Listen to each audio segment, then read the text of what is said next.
In today's video, I'm going to be giving you a short tutorial on how to build metal miniatures. Because I've been building some metal miniatures for the Middle-earth strategy battle game, and yeah, it's a skill that you might not have. Hi guys, bit of a different video from me this. So as you may know, if you follow absolutely every single video on the channel, one of the systems that's humming away in the background over here in Tabletop Impulse Manor is the Middle-earth strategy battle game. And the Middle-earth strategy battle game involves metal miniatures. Not many, not all the time, but you know, there are still a considerable number of metal miniatures in the range. So what I thought I'd do today while I was doing it was I'd just show you like how I go about cleaning up and prepping metal minis. Now, you know, if you're a bit younger, you may not have bought any metal miniatures from Games Workshop. There aren't that many that they still sell, and so this example here is an Uruk-hai Scout with banner metal miniature, and it doesn't come with any instructions.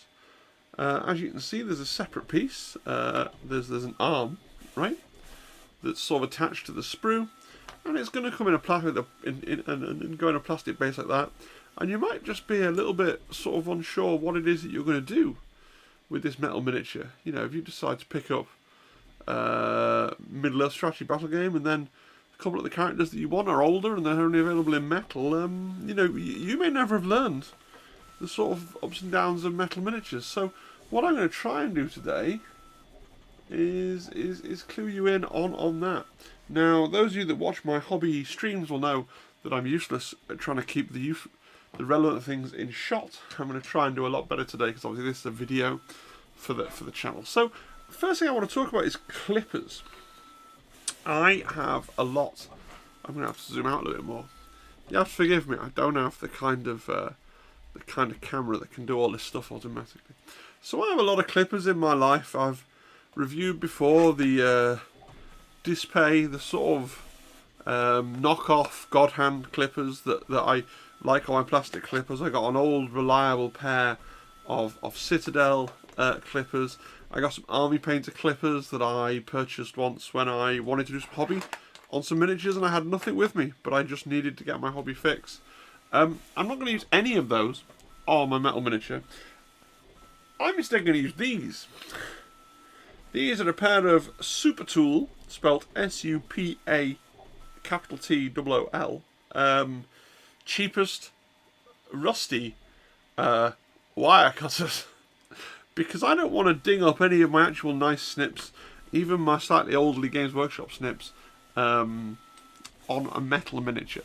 So the first thing that you're going to want to do, if you're someone that's only ever built plastic models and resin models, which is pretty likely, right, if you're a modern GW hobbyist, the first thing that you're not going to do is use your best snips.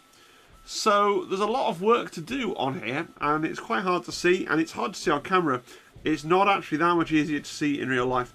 So the first thing I'm going to do is come in and try and snip off that arm. Now that is quite a thick, I'm pressing down quite hard. There you go. There's that arm removed off the base. So there's your sprue. We'll put that down there. Okay. And you can see, I think that would have destroyed, you know, if you've got expensive snippers like a God Hand or even a pseudo expensive, you pay 20 quid for a set of snips. You don't want to be using them on metal miniatures. So get yourself to Maplin went into administration, didn't it? Whatever the Maplin analog is now. Any kind of hardware store that sells, you know, tools for real men, not us nerdy folks. And now, one thing I'm doing is I'm collecting everything I snip off a metal miniature into a little box to make sure I throw them all away. And that's just because my daughter's 2 years old, guys, and I don't want little tiny little bits of shrapnel like this can go in. She's in bed now, right, but she'll obviously be in here tomorrow and next week and after that, and little tiny shards of metal don't want to go into toddler eyes, toddler mouths, really any part of the toddler, to be perfectly fair with you. So what I'm going round is trying to, and there's a really, now that's part of the miniature. It's so hard to see, and I'm trying to clip off these bigger, more egregious. That is a massive piece of flash, right? You can see that the best. So what we're doing here, I put my finger under there for a minute, right? What we're doing here is there's basically these long strands, and it doesn't help. I'll just try and uncurl some more of them for you, right? And they're all curled up, and this is really common on metal minis. This is metal flashing. This is where the metal has kind of oozed out of the mold. Now, this is by design. Now, listen, I want to say, because I'm in my late 30s. I'm 38 years old. I remember buying metal models from Games Workshop.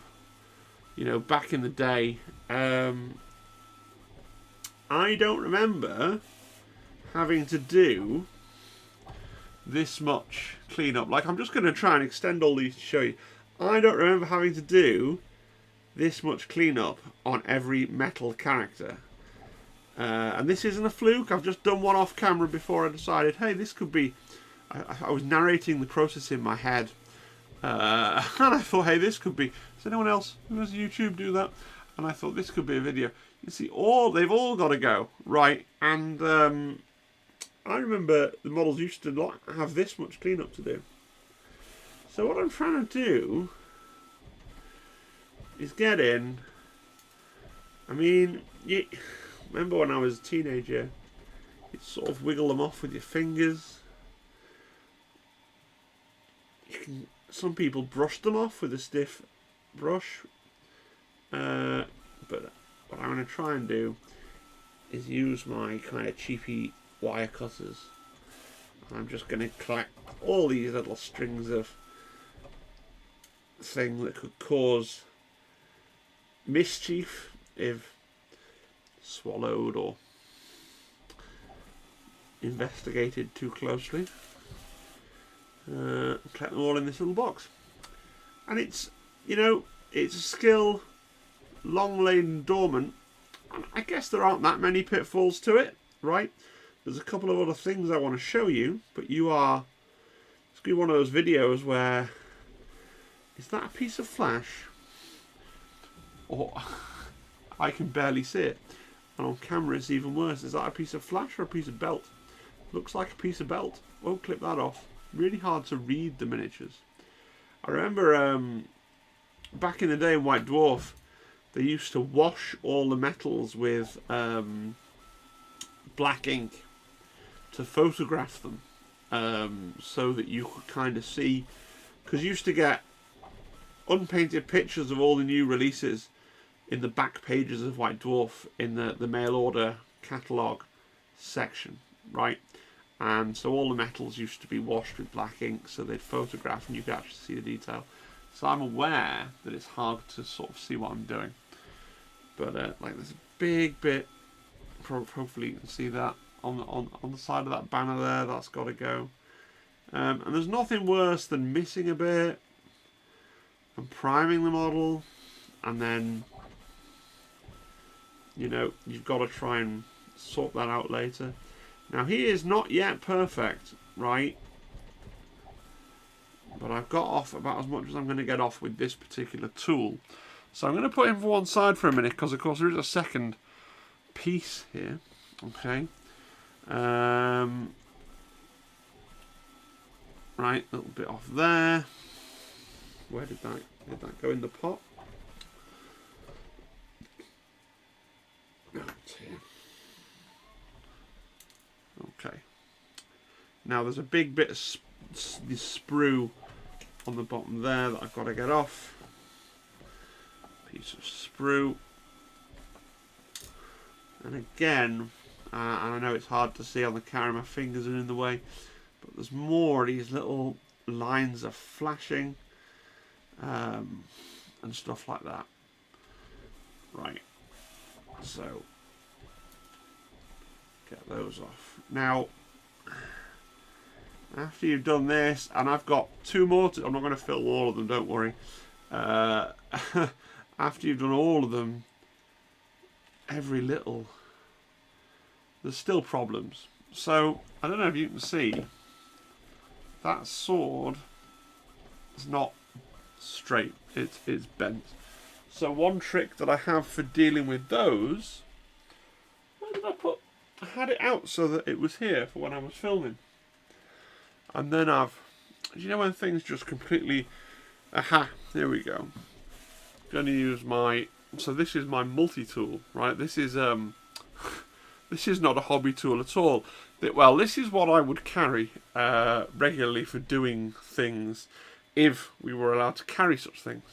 It's got a knife in it, so don't want to risk release. But it's what I keep in my desk drawer now anyway for jobs around the house. But it has pliers, and so what we're going to do is we're going to take the pliers here, and just by chomping the plier blades down on the knife, on the miniature sword, right?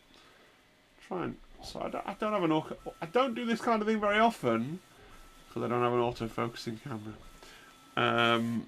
If you want to donate the hundreds of pounds I would require to get an auto-focusing DSLR, then by all means. Right, and there's a little bit of finger bending as well, but I do just find that because you can put the piece down the length of the pliers, that can just help to get it as flat as it's going to be. Thankfully, this isn't Uruk-hai. I'm not an elf or something, so the blade is still slightly not true. Like, it's not going to look thematically awful. If this was an elf or something, you'd need to get it looking absolutely crisp and perfect. I think that's about the best we're going to get. So then we're going to grab a knife. Now, this is one of the other things that, again, this will dull your blades faster, right? But my thing with hobby knives is, this happens to be an Army Painter hobby knife, which, again, I bought because, as aforementioned, I wanted to do some hobby, and I didn't have anything with me, so I purchased this.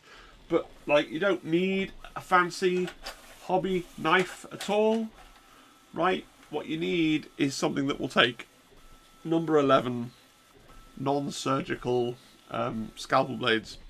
And so while this will dull my knife, I will just change the scalpel blade when it is dull for a new one. Now, the first thing you're going to see is you're going to get, just like on a plastic figure, you're going to get mold lines. Best way of removing mold lines on a metal model is definitely the blunt side of the scalpel blade.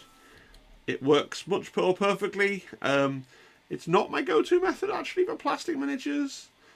I've got seam scrapers and other things, but it's a method that works just perfectly on metal minis for whatever reason. I can still see there.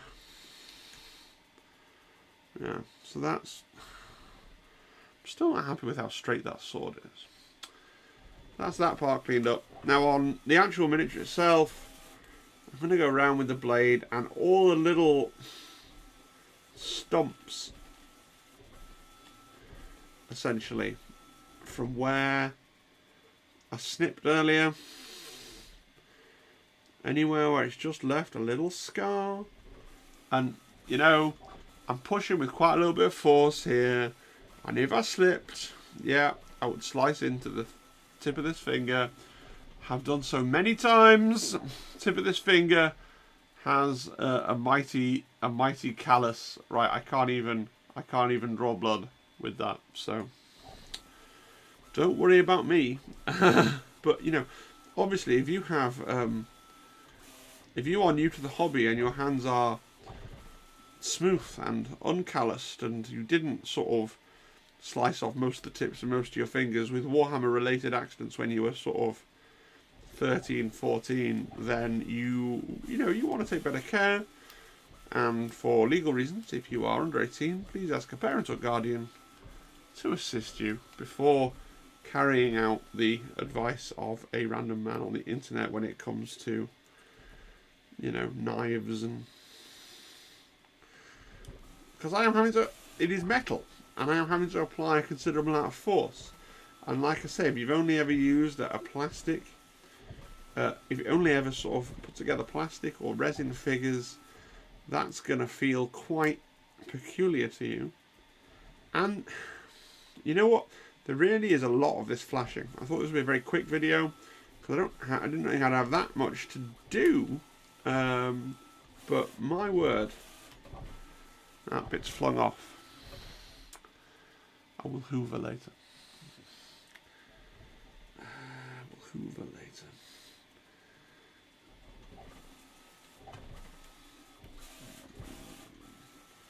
Yeah, they are quite. It is okay. It is relatively soft, I guess, but it is still metal. And the line between the, you know, if that skin wasn't massively calloused, I'd just sliced it open. But I'm not going to draw blood for you live on a stream. I promise. Some people really, really hate metal miniatures.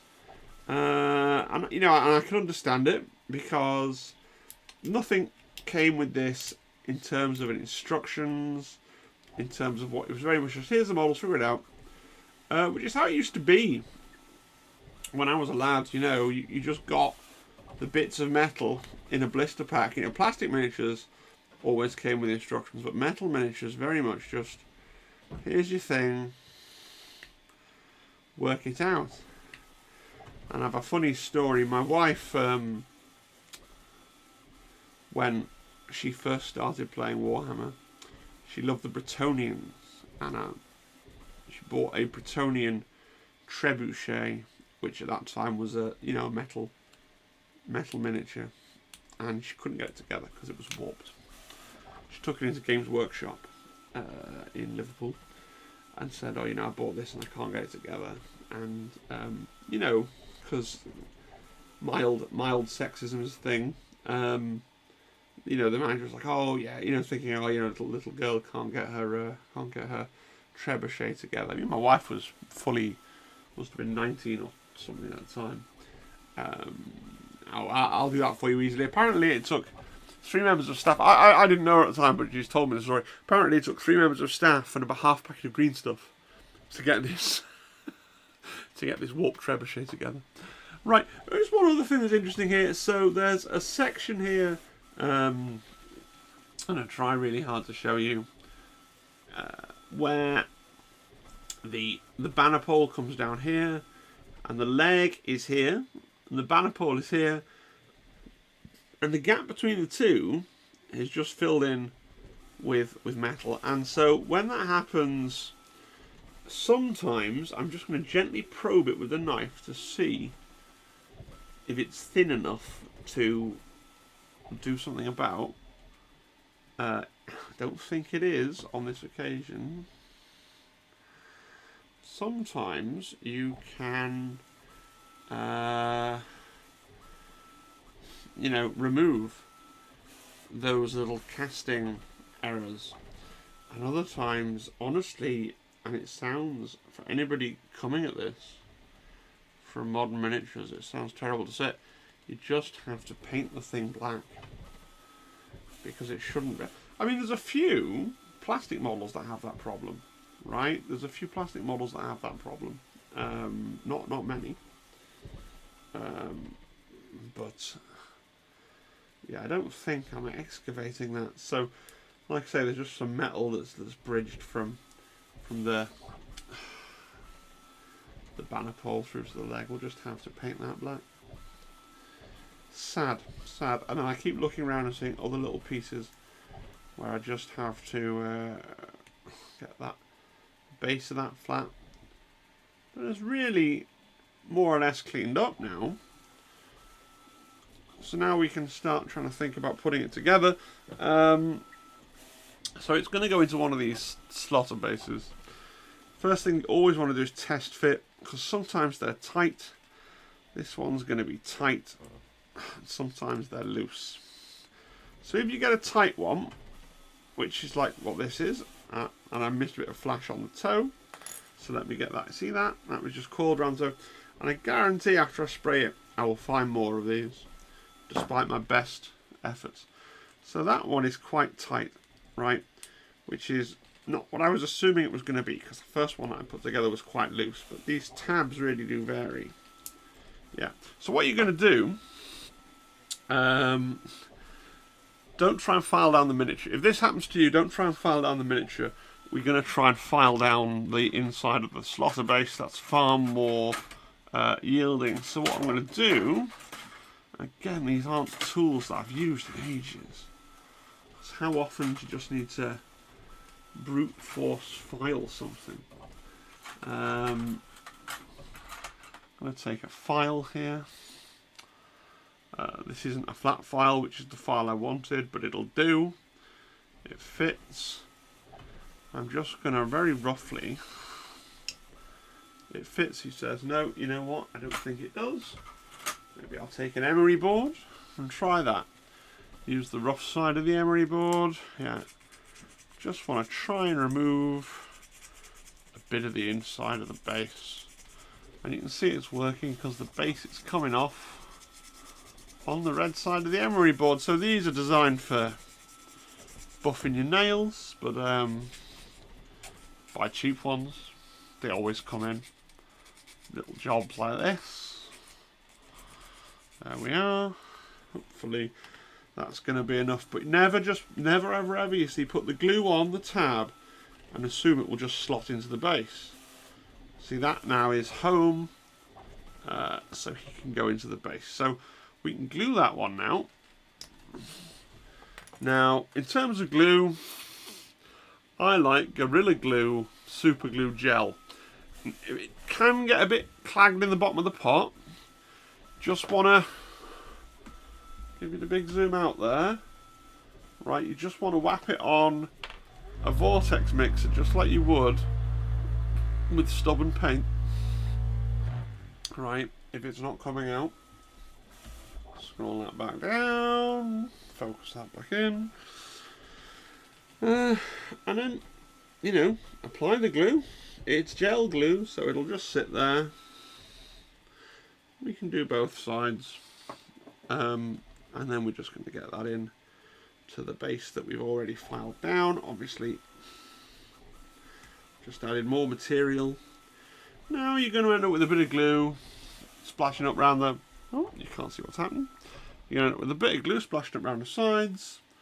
All we can do is find something faintly sacrificial. So I've got a dentist tool here that already has a bit of basing material stuck on one end.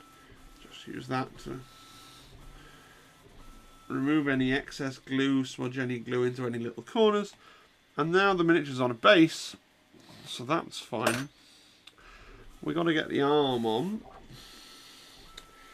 So again, you're really hard to read these kind of miniatures. Is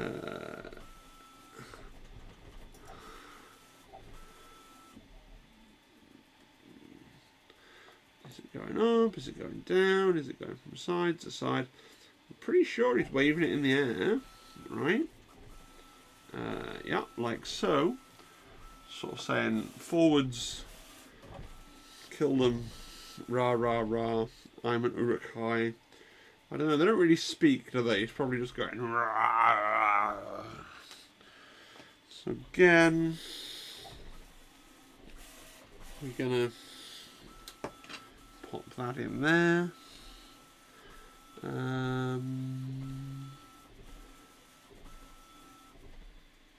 And then, having found the angle once, now I've applied glue, I can't find it again as quickly, but there it is.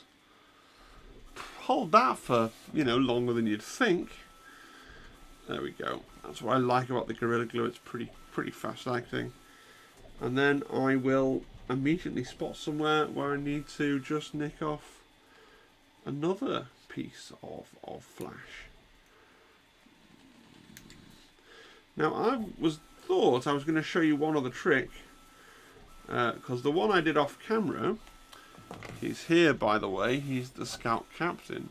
The one I did off camera needed something else. His tab was too thin to go into his base. So I don't know if you can see, the tab there is slightly bent. And if you get one that's too thin to go into the base, all you do is you grab your pliers, okay, and just sort of put in a little like bend in the tab, basically, just so it's snug in the base when it goes in. But that's my little guide. Gosh, I've been rambling for nearly half an hour. That's my little guide to assembling metal miniatures, in case it's something that you've never had to do. I hope you found that useful. I hope you've taken away one of the tidbits. To summarise, don't use your best tools. Use Gorilla Glue Super Glue. Be mindful of all these little metal shards that you're gonna create. If the tab won't fit, file the base, not the tab. If the tab's too loose, bend it slightly. And if you need to bend a part back flat, try and lay it flat inside pliers. Alright guys, thanks. Be more regular type kill team content and stuff like that soon, I'm sure. This is just, I just thought this would be quite nice to do. I will take a high-res photo and show it on a slide as well. Alright, see you guys. Bye-bye. Bye-bye. Bye. Bye. Bye. Okay. Well, through the magic of Microsoft Clipchamp, we should have inserted the actual bit of the video that's the video in between the two PowerPoint slides. Hopefully I've done that. At this stage, I don't know. So here are my final thoughts. Do you have any hints and tips for building metal miniatures that I've missed? Leave them in the comments. Are you someone that's put off by metal miniatures? Would you never buy a metal miniature? Not a huge problem if you're in the Games Workshop ecosystem. I think Lord of the Rings and maybe the Old World have the last few metals, but you know, locks you out of... Is Infinity still purely metal? Maybe you're old. Maybe you're older than me. Maybe you really miss metal miniatures. Maybe you think metal, you know, was the way to go. Certainly, I try and track down metal miniatures on eBay when the only alternative is the Finecast version, right? Metal's better than that. Making your minis out of Play-Doh would be better than Finecast some of the time, but there you are. What did you think of this video format? It was weird. I'm concerned that you can't really see anything. I could do more. I'm not very good at hobby. I could do more rudimentary hobby videos, but I'll tell you what, if you like this sort of thing, sort of rambling and vaguely chatting about hobby, you want to tune in on Tuesday evenings for the hobby stream. It's like that, except more rambling, but it's kind of like that, but the interaction with the chat, it's great. Do consider subscribing, commenting, liking, etc. And consider joining the Discord. I know that I said I was going to do some kill team faction rundowns. When we're this close to hopefully getting a balanced data slate, like, I'm really scared to do a kill team faction rundown in case it becomes invalid in like 2 days. But we'll see what happens tomorrow. Alright guys, I want to say thank you to everybody, especially my members who, you know, pay every month for some reason. But especially to Nightfall and Sam Troth, who are both subscribed the highest tier and give quite a significant amount of money every single month. Alright guys, cheery bye, off you pop, bye bye, bye bye, bye bye bye, bye.